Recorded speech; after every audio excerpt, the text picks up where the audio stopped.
Hey there, I'm going to be talking about some function logic and switch logic here with my program. So, if I'm looking here, my program's got this little square. It's kind of cool. Can change the color of the square, change the color of the circle, change blend mode, change some different things here. We can see the colors change. Cool stuff. Reset blend. And then, cool thing here, you can do a little Pokemon. Shows a picture of a Pokemon. You get some text. Pokemon can change a bunch. Totally random on what you get. And then you can also play the 3 theme songs from Pokemon. Cool.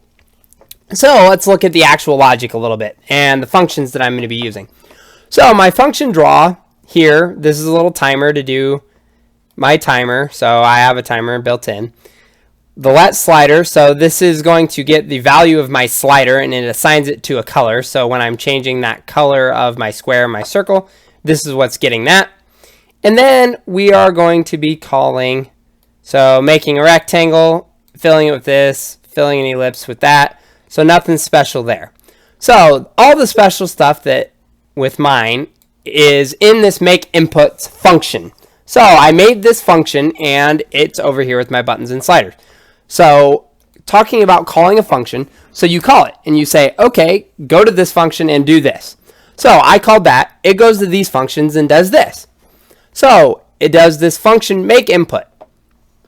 And inside of this, it makes all my buttons and my sliders. So this little create button actually creates the button. So then the button is there.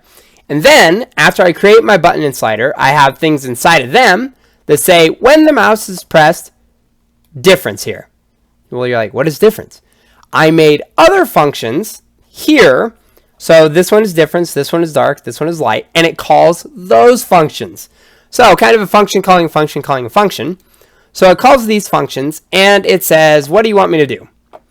With my blend mode, with my colors, it's nothing too crazy. All it does is changes the blend mode to whatever the button says, and then it redoes my draws function.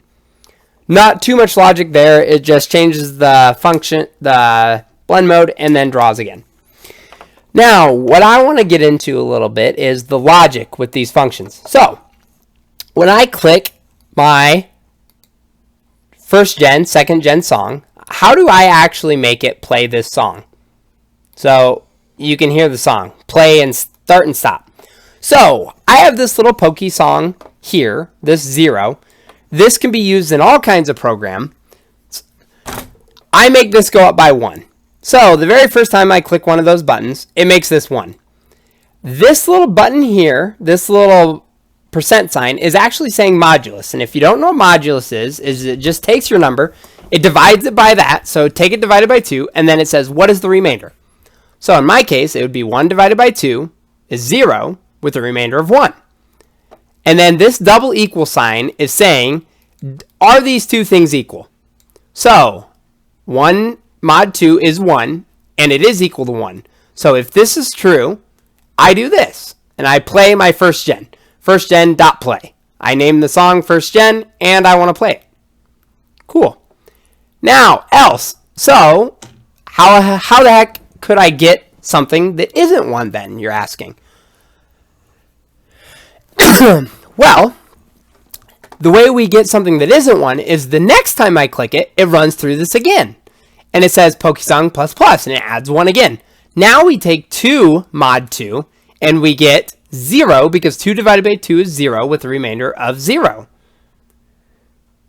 2 divided by 2 is 1, with a remainder of 0. So 0 is not equal to 1, so it doesn't do this, and it goes to the else.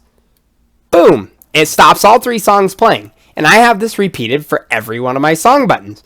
So it keeps adding. So every other time you click the button, it'll turn on the song. And the next click on one of those buttons will turn it off. This is a really powerful way to just have like an on-off switch. So every time you click, it'll turn on and off, on and off, on and off. Because the next time you click, it'll go to 3. 3 mod 2. So you take 3 divided by 2, you get 1 with a remainder of 1. Then 4 divided by 2 is 2 with a remainder of 0, so it rotates between 0 and 1, and it keeps checking. So that's that logic that I use there.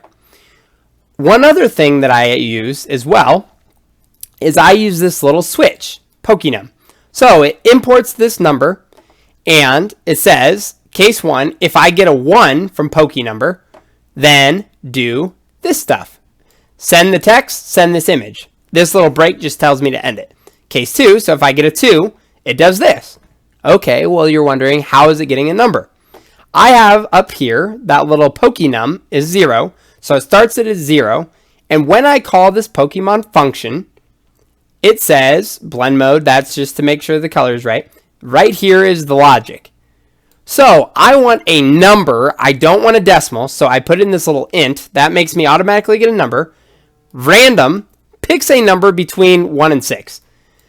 In open processing, it can pick the lowest number, but it cannot pick the biggest number. So effectively, I can get 1, 2, 3, 4, or 5 here. Once I get 1, 2, 3, or 5, I go down to my switch. I check the number. Is it a 1, 2, 3, 4, 5? And it will show the picture of whatever Pokemon it is, and it'll send the text as well. So that's kind of a way that you can use switches with randomness, and that's a pretty strong thing to do. You could also use it with any other kind of random. Mine is just specifically when you click the Pokemon button, it calls this function, makes a number, and then it checks what number you got. So I hope you like the programming, the function, the switch, a little bit of programming logic with on and off there.